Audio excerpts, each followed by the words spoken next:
C'est un virus respiratoire. Il se répand de manière silencieuse, invisible d'une personne à une autre, dans l'air, sur les surfaces.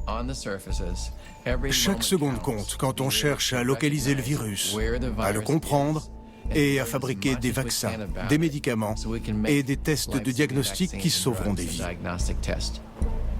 Le gouvernement disposait-il d'un protocole ou d'un plan de crise auquel il pouvait se référer en cas de problème de ce type? Oui, absolument. Les protocoles de crise ont été régulièrement remis à jour. Et en l'occurrence, ils ont servi de support pour nous exercer à réagir en cas de pandémie virale émergente au cours de l'automne précédant l'apparition de ce virus. Un exercice du gouvernement fédéral a été organisé dans 12 États.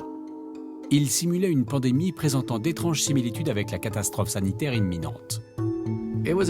C'était un exercice très complet et détaillé, mettant en scène une grippe à forte létalité apparue en Asie et qui se propageait rapidement dans le monde entier. Nous recevions des pseudo-rapports quotidiens sur l'épidémie avec le nombre de décès.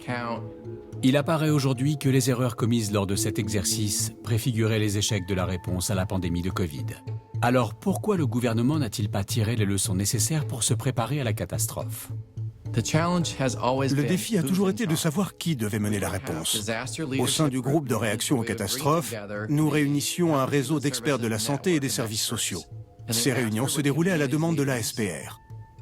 Qui était la SPR? L'ASPR était le Dr Bob Kadlec. The threats our country faces in the 21st century are very real and very serious. Après 26 années dans l'armée de l'air, Kadlec est devenu un spécialiste des armes biologiques et chimiques. En tant qu'ASPR, il s'est pourtant efforcé de minimiser les risques de pandémie, de réduire les dépenses consacrées aux maladies infectieuses émergentes et d'annuler un programme de fabrication de masques N95.